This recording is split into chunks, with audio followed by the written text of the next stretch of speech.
Tremendous man, my friends. You're welcome, Brother Roland Baker. Praise the Lord. Oh, hallelujah. God is great. The writer tells us in the book of St. John, he simply says it like this: Say ye not, there are yet 4 months, and then cometh harvest. Behold, I say unto you, lift up your eyes, and look on the fields, for they are white already to harvest. I believe that today. What Jesus is doing here in John chapter 4 is something quite unique. He's quoting from an old Jewish proverb. You see, the Jews had what was called a six-fold division of the agricultural year, or in other words, they had 6 seasons. And each of these seasons lasted approximately 2 months long. There was the seed time, and in succession, then came the winter, and then came the spring, and then the harvest. After the harvest came the summer, and then came what was known as the season of extreme heat. And so what Jesus is saying here in John chapter 4, He's saying, according to your proverb, after you sow the seed, you've got to wait 4 months before you can reap the harvest. I like the way Moffat tells us in his translation of John 4. He said, you have a saying, have you not? There are yet 4 months, and then harvest. Another translator said this, are ye not in the habit of saying, 4 months, and then the harvest will come? So what Jesus is doing here in John 4 is Jesus is contrasting the nature or the natural and the grace. What took 4 months to reap in the natural, He's getting ready to show them that by the grace of God it can happen right now.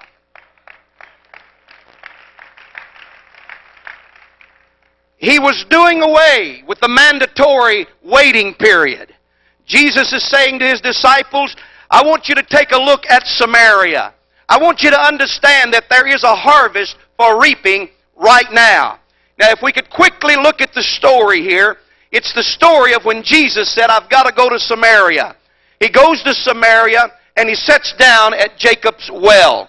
It's while sitting there that the disciples got hungry, and they decide that they're going to go into the city of Sychar and get something to eat. And while they go, there is a woman that comes to the well. We know the story. And she sits there, and Jesus begins to unfold her life before her very eyes. And when the woman at Jacob's well went back to Sychar, the disciples come back, and she simply goes into the city, and she begins to witness to everybody that she sees. She says, come see a man. Come see a man that's told me everything about my life. And then she said a most astonishing statement. She says, is not this the Christ? And with that, the Bible said, and they went out of the city, and they came unto Him. Now you got to get the picture. The disciples now have come back to the well of Jacob. The woman goes back into the city. They don't have a clue what's going on. And here now Jesus is looking at them and He's saying, gentlemen, you need to understand, on seeing the multitude coming out of the city, heading to the well of Jacob, I can see Jesus stretching His hand out in front of the disciples, and He's saying, hey, look, lift up your eyes and look on the fields, for they are white already to harvest. He's saying, gentlemen, we can have revival right now. We don't have to wait. We don't have to wait. I've come to tell somebody that because of the times, 1998, we don't have to wait. We can have revival right now. We can have revival now. Hallelujah.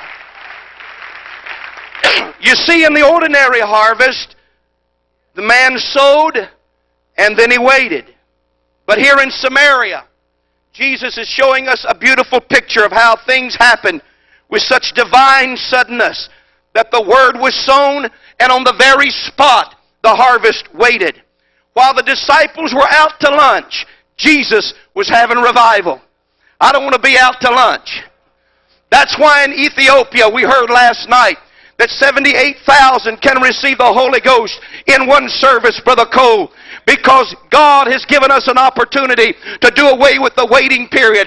He said you can sow. It's already white to harvest. Somebody needs to get a hold of this morning and realize we can have revival now. That's what I want to tell you today. I'm talking about revival now. There are those among us, I'm afraid, who spend far too much time and far too much energy trying to convince ourselves and everybody else that revival is something we've got to wait on someday. We push it off into the future. But Jesus says it's now. I can have revival in my world now. I can have revival in my country now. I can have revival in my community now. I can have revival in my church now. I can have revival in my home now. I can have revival in my life now. I pray, oh God, baptize me with a fresh hunger for revival now. Baptize me with a staggering burden for the lost now. Why? Because of the awfulness of the times now. God, give us revival now. Oh, hallelujah. It's not a matter of my waiting on God. It's a matter of God waiting on me. It's kind of like the old prophet. When the lady sent word to him and said, hey, I've got a baby that's laying dead. I need you to come and raise him back to life.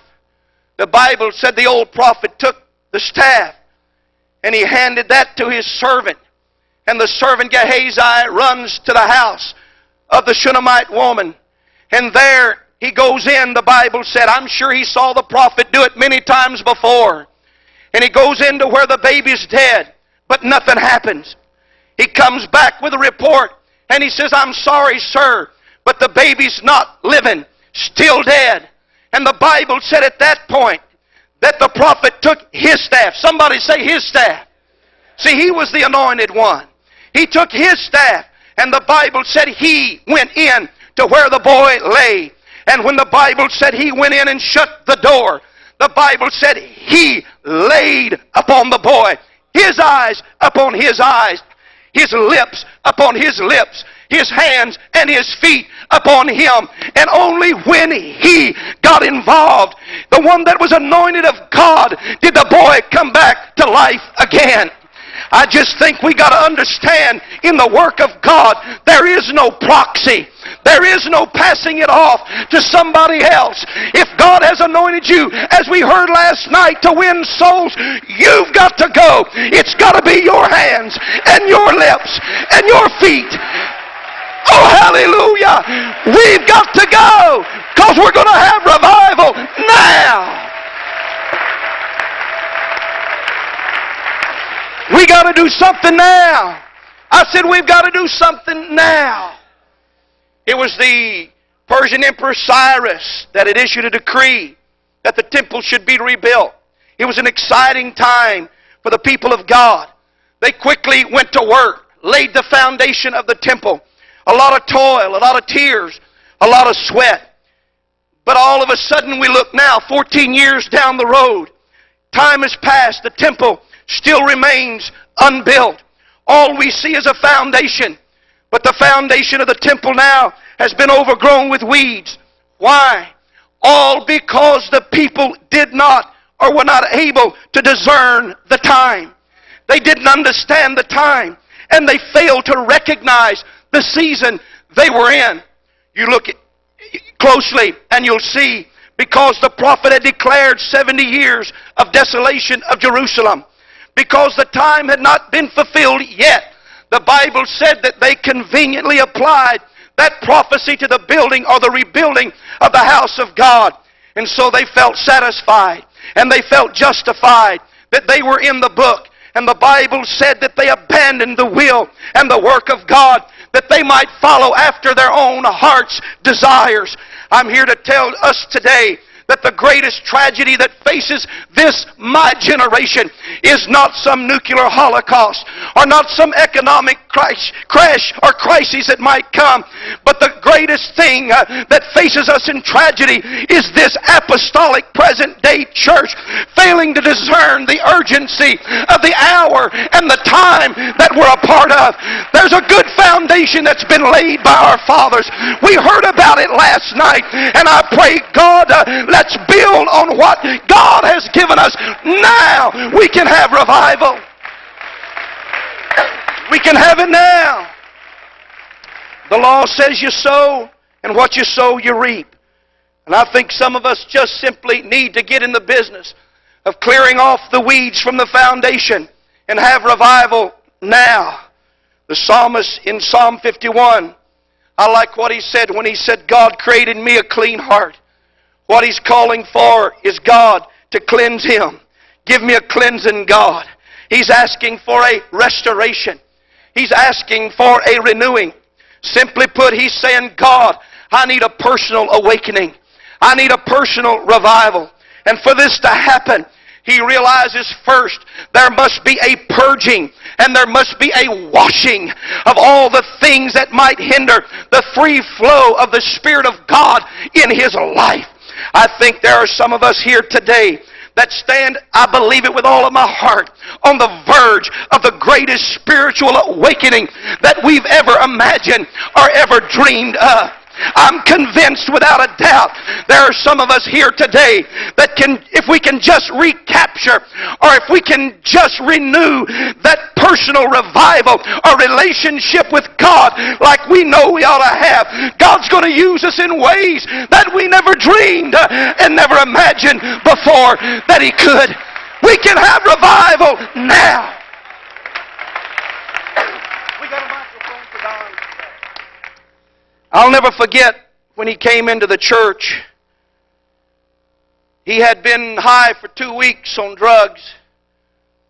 Brother Mike Williams, he would have fit the description of the shaggy, hairy ones that I've heard you talk about. Brother Don was what the world, I'm sure, would call a loser. If you get a chance today, let him show you a picture of what he looked like before Christ. I came to him sitting on the back row of our church. And I just feel like today, Pastor, we need to stop for a minute and quit picking and choosing who we think can reach the lost. We may be overlooking the best candidates, those that God has chosen. Folks, I'm going to tell you something. Jesus chose the Apostle Peter. If I were going to pick somebody to win souls, I would not have picked Don Lust. Don, come here. I don't mean to embarrass him, but you can't. No, you can't embarrass him. Don, pick up the story, if you will, just as quick as you can. Tell us a little bit what's going on. Well, I've got hurt in the plant, and I thought I was through working for the Lord. That's all I've ever known all my life since I came into church is outreach. It's all I've ever done is outreach. And I'm thankful that my pastor had a confidence in me with the long hair, strung out on drugs, to give me a little bit of confidence where I can go out and teach a study. And I went out and started teaching, and many, many times I didn't think I could do it. But as I got injured, I took myself off the front row and put it in the back row, and I told myself, well, I'm going to just love my grandchildren, I'm going to love my wife, I'm going to just sit here until Jesus comes. I'm done. You know, I've worked in bus ministry. I've done everything that is possible to do, but now I'm just going to wait till God comes, or either I die. Well, the pastor saw me back there, and he come back, and he was going to give me a hug, you know, and I went, well, here comes the man of God, and he come back, and he told me, he said, Brother Don, he said, you are not close enough. So me and my wife, we moved up a couple rows, and I went, well, it's okay, maybe he don't want me sitting back here for some reason. A couple of weeks went by, and he come back again, he said, you know, you're not close enough. So I moved up middle way, and I said, you know, what does he want? I'm injured, don't he know I'm hurt? That he got to leave me alone. So I moved up, and he come back a couple weeks ago, and he said, you're not close enough. So I moved up on the front row, and then he began to tell me, he said, Brother Don, he said, now God can use you. And I started teaching Bible study. I started getting that old flame back. I started picking that fire back up in my soul, you know, where I could start teaching again. And so I said, well, here's an easy way, Lord. I'll just teach my wife. I'm injured. I got a nerve, and my leg is damaged. This should satisfy the man of God.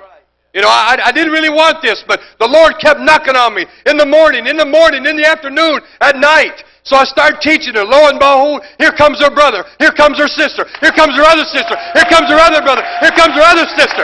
We baptized over 26 people in their family. They're all Catholic. Hallelujah.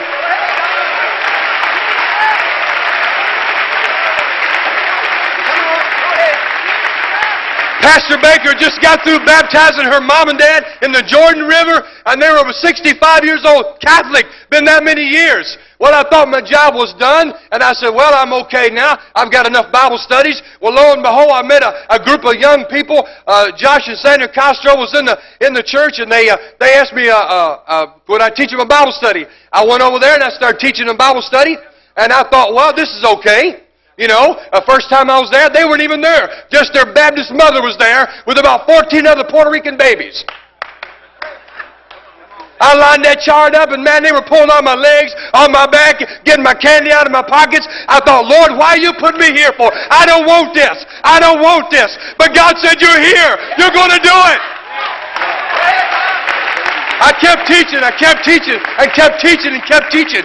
I know. We filled that one room up, 5, 10, and 15. We baptized her father, which is one of the, he's about 65 years old, which is one of the largest drug dealers in Oakland County. He came in, we baptized him, and he said, Brother Don, he said, you know, my living room's getting too full. He said, would you like to come and give a Bible study where I work at? I said, well, sure. Man, I loaded up my gear, I pulled up there, and lo and behold, he works at a bar. Ho, ho! Tell it, Don. Tell it. So I said, I hope Pastor Baker don't drive on this main strip here. Here I'm outside a bar. I'm trying to do good for God. Well, next thing we know, we start teaching. We ended up 5. We had 15. We had 20. We had 25. We had 30. We had 35. We had 40. We had 50. We had 60. 63 people coming there. They were gang members.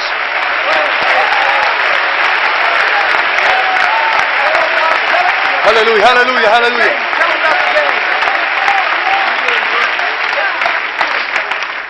And you know, I came in from the 70s, you know, and when I came in, it was nothing but love and joy and peace. And here I am, I'm teaching guys with guns and knives and all kinds of things. And I asked God, why are you putting me here for? I don't want to kill nobody. I don't want to get killed. Lord, can't you pick somebody else besides me? There's plenty of guys in that apostolic church over there. A little bit tougher. I'm a small dude. Well, it didn't matter. I just kept on. But you know, it comes with a price you got to pay. It comes with a price. Through fasting and praying, it comes with a price. You got to pay it. If you want revival, you got to pay it. You got to pay it. We got into a group of people there that they used to drive down the main strip and shoot at each other. I mean, actually shoot at each other. We got over in this Mexican group, and the brother Joe Tovar in the boot camp, and we went over there, and I took all these gang members that we one had, and I always had my wife bought me a black shirt, you know, with no collar. And I ended up getting a nickname. I always told them my name was Brother Don, but they called me Father Don. So to them, I was Father. But I taught the truth, see? I didn't care if they called me Father. I just told them baptism in Jesus' name and filled the Holy Ghost. And they just kept coming, and kept coming.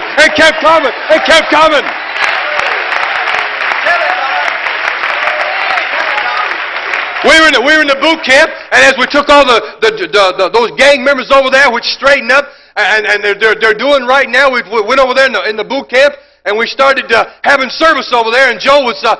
he said, now you can come over here and you can give your testimony. We brought about 15 guys that night, and all these young men that got in trouble with the police and the law and everything, we gathered them around in a circle and we go, now don't be afraid, we're just going to lay our hands on you, we're going to pray on you.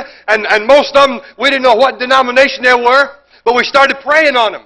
And over in the corner, here's a tall black gentleman lift his hands up. Next thing you know, here's another one, and here's another one. And Sergeant Joe Tovar, he's calm and cool, and he's walking around. He's going, now listen, you can't get too loud. You can't get too loud. But you know, you send it up, it's got to come down. Amen. It's got to come down. It's got to come down. So here we kept praying and kept praying. Next thing you know, 27 of those guys are in the jail there and worshiping God, and 3 or 4 of them getting the Holy Ghost. Getting the Holy Ghost. Well, after that period of time, I just kept teaching over the couple of years, and it has been a total of 328 people in just several years.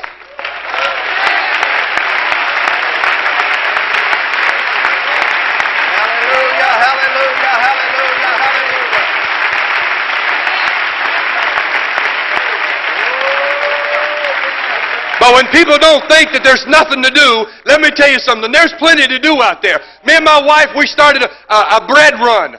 We went to Sam's. I teach a Bible study with the lady over there. She gives a day old pies and cakes and bread. Our van is full of 60 and 80 pies, sometimes croissants. We go down to the city of Pontiac and deliver to the poor, give to everything we got. We got another bread run and we pick up loaves of bread, over 500 and 600 loaves of bread. You got to feed somebody.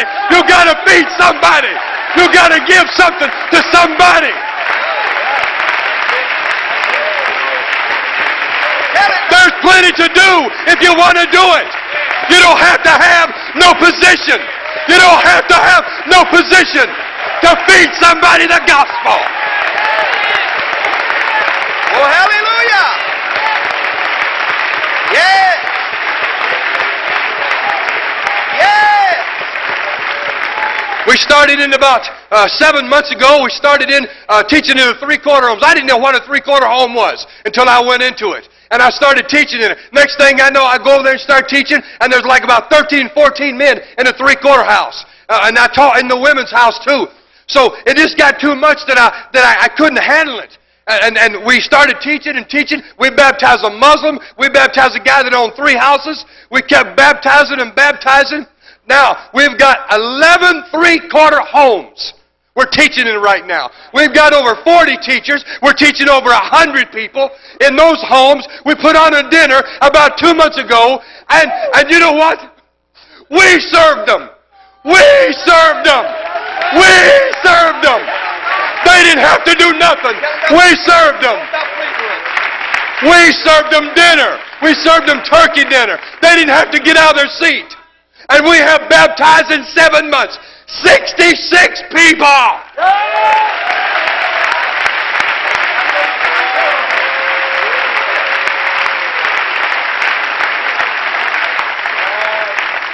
I come across a fella named Fleetwood Jackson. And he is a Ford Motor Company executive.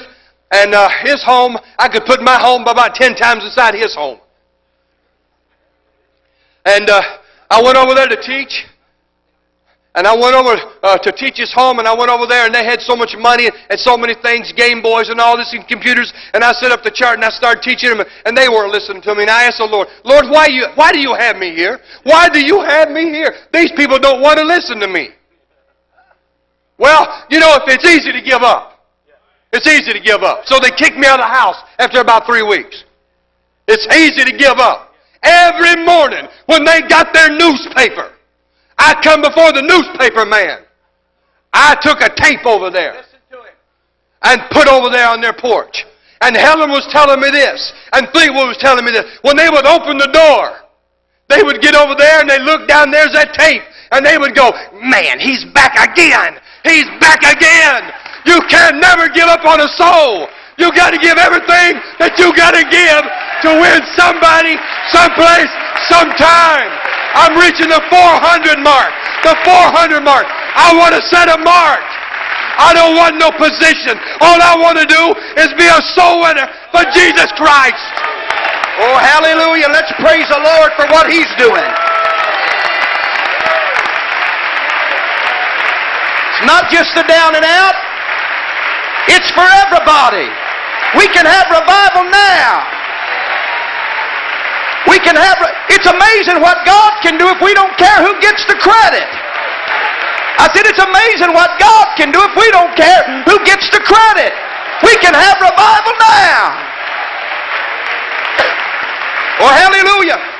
Brother Fleetwood, executive Ford Motor Company. He's not a down and outer, but he's baptized in Jesus' name and filled with the Holy Ghost and a saint in the church supporting the work of God. I'm talking about revival now. Brother Don is almost around 400 now. He's baptized in the last several months. They've got over 40 Bible teachers now that's come up under him, out teaching Bible studies. On Wednesday alone, he has about 100 that he's teaching. He teaches almost every day of the week. And the good part about it, now General Motors has decided they're going to pay him full time to teach Bible studies at the Apostolic Church. Don't tell me God can't work miracles. He said you don't have to wait. You don't have to wait. You can sow and reap today. You can have it now. Look on the fields. It's white already to harvest. Oh, let's praise Him, church. Let's praise Him, church. Well, hallelujah.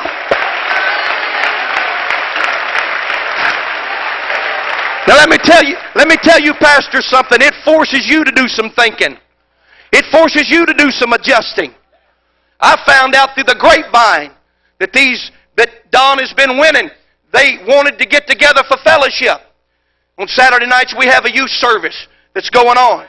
And so they all got together, not in the auditorium, but in the gym. He was having 200 or so get together on Saturday nights. I said, Don, if you're going to have church, let's organize this thing.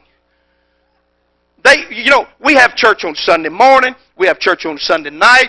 We have church on Tuesday. We have church on Saturday. And it wasn't enough for them. I said, Don, let's have a church service on Thursday night. First night, there was over 300 of them showed up. They do their own preaching. They do their own singing. They do their own musicians. They have church, and folks are getting baptized and getting the Holy Ghost. I'm telling you, preachers, it'll force you to do some things. But we're going to have revival now. He said we don't have to wait. We don't have to wait. The waiting period's over.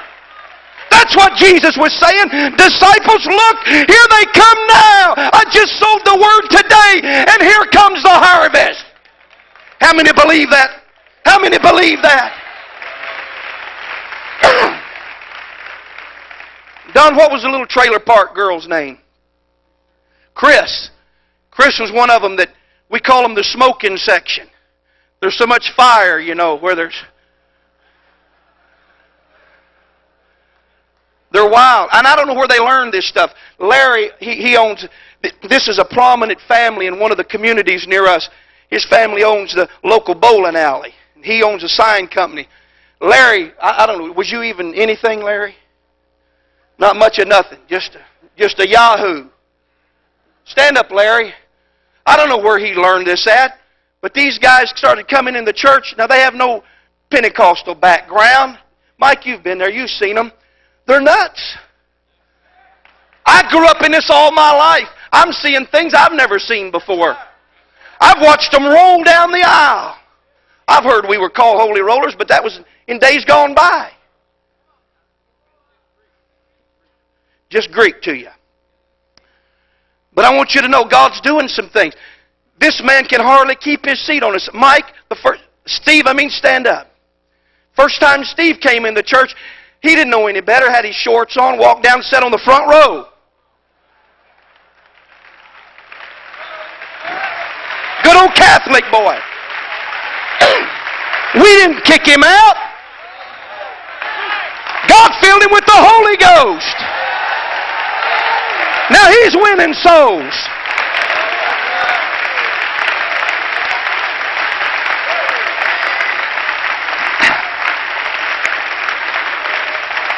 I'll tell you what, the worst part about it is I know they're brain dead. They like Jeff Arnold's preaching. He's their favorite.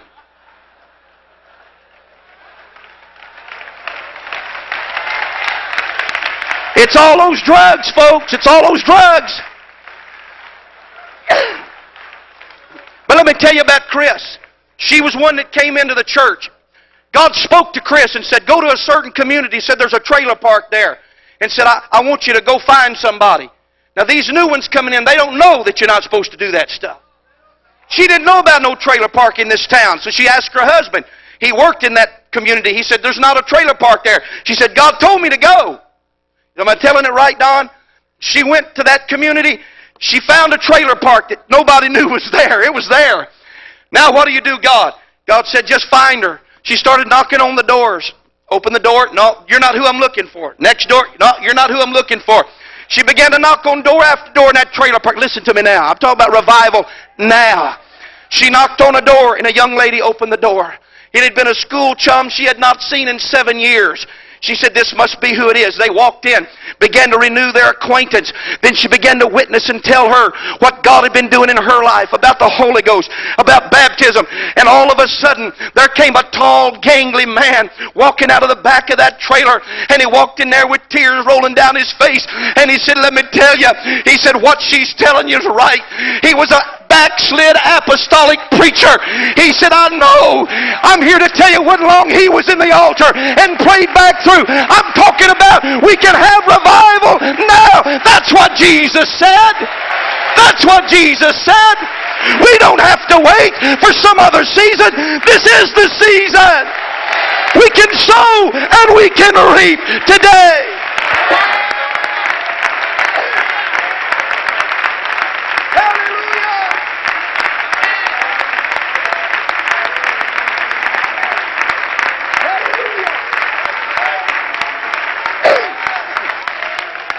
Hallelujah.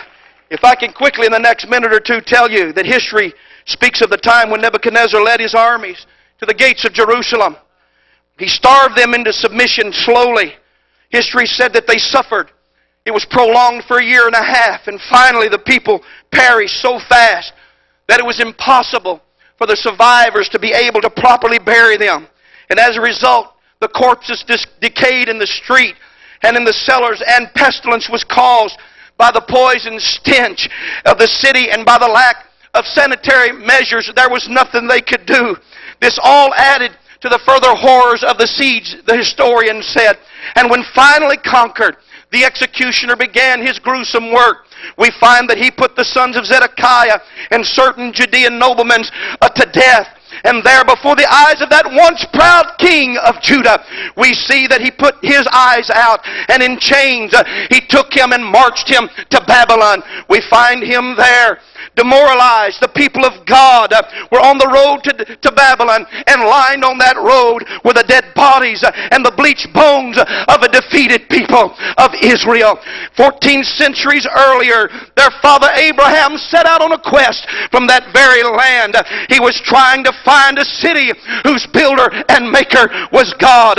But now in their captivity, there was the most grievous, it said, and the most horrible and humiliating experiences that has ever been faced by a people. It all seemed to contrast the glorious prophecies that came to them from God and their father Abraham. No wonder they felt hopeless. No wonder they felt helpless. Not only were they defeated physically, but emotionally and spiritually, and somehow in their hearts they did not feel as though it was an injustice, because they knew they had sin, and they were conscious of their sins, and for the memory of their glorious past, the Bible said they sat down by the rivers of Babylon and they wept when they remembered Zion. But there was one that wouldn't weep, and he wouldn't quit, and he wouldn't give up. The Bible said not Ezekiel, this young priest of the aristocracy of Jerusalem. God had raised him up. He understood the season. He understood the time. He knew what his purpose was, and he began to sow, and he began to sow, and his warnings and his rebukes and his directions, they began to be invaluable in helping the Hebrews gain their religious equilibrium. All of a sudden, that people that was downcast began to see a glimmer of hope. What was different about Ezekiel? While others wept, while others gave up, while others were sorrowful in their captivity and the gravity of their situation, the Bible said not so with Ezekiel. He was in the Spirit on the Lord's day. He was in the presence presence of God, he saw a valley of bones that were very dry. The difference was he was in the Spirit, and in the Spirit these bones stood up, the Bible said, on their feet, an exceeding great army. Israel said, our bones are dried, our hope is lost, we're cut off. But Ezekiel said, no, that's not true. He said, the graves are open, the army's alive, the land is possessed. He said, we don't have to wait. He saw revival now. Even in bondage, they could have revival.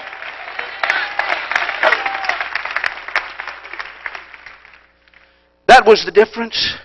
So now in John 4, Jesus goes on to show us an incredible thing that can happen. And the key verse is the next verse. Because in verse 36, the Bible said, and the sower and the reaper can rejoice together. I've got to try to grasp and understand the significance of this statement. The sower and the reaper can rejoice at the same time. You see, this was more than they could ever imagine. Because to the Jew, the day of sowing, the sowing time, that season, was a time of sorrow, a time of sadness. It was a laborious season. There was nothing happy about it. Only the harvest was a time for joy. There was no rejoicing in the sowing. That's why the psalmist could say it. That's what he was talking about when he said, they that sow in tears. That was the concept. Sowing is sadness. Sowing is hard work. Sowing is sorrow. That's why he said, he that goeth forth weep and weepeth, bearing precious seed, shall doubtless come again, rejoicing, bringing his sheaves with him. You see, it was a laborious time, a sad time, a sorrowful time. But listen to what Jesus tells us. He says, I'm going to change that. God said through Amos, behold, the days come, saith the Lord, that the plowman shall overtake the reaper, and the treader of grapes him that soweth seed. Leviticus says, your threshing shall reach into the vintage, and the vintage shall reach into the sowing time. In other words, what they're saying, it's going to be such a day of fertility that the old process, the mandatory process of sowing and waiting, is going to be done away with. Joel said, wait a minute, let me tell you what I've got to say. He said it best when he said, be glad and rejoice in the Lord your God, for he hath given you a former rain moderately. Oh, but listen, he will cause to come. Somebody say, cause to come. He's the same one that foretold the great day of Pentecost. He said he will cause to come down for you the rain, the former rain and the latter rain in the first month. And the floor shall be full of wheat, and the fat shall overflow with wine and oil. And I will restore to you the years that the locust hath eaten, and the cankerworm, and the caterpillar, and the palmer worm. And ye shall eat in plenty, and be satisfied, and praise the name of the Lord your God. What are you saying? He's saying, I'm going to show you it's time now that the sower and the reaper can rejoice together. Ladies and gentlemen, today, if anything we get from last night, from today, from tomorrow, let's get the idea and understanding that we are in that day of great revival, not just overseas in a foreign land, but right here in good old America and Canada. God can give us revival like we've never dreamed before. We've just got to understand we can have it right now.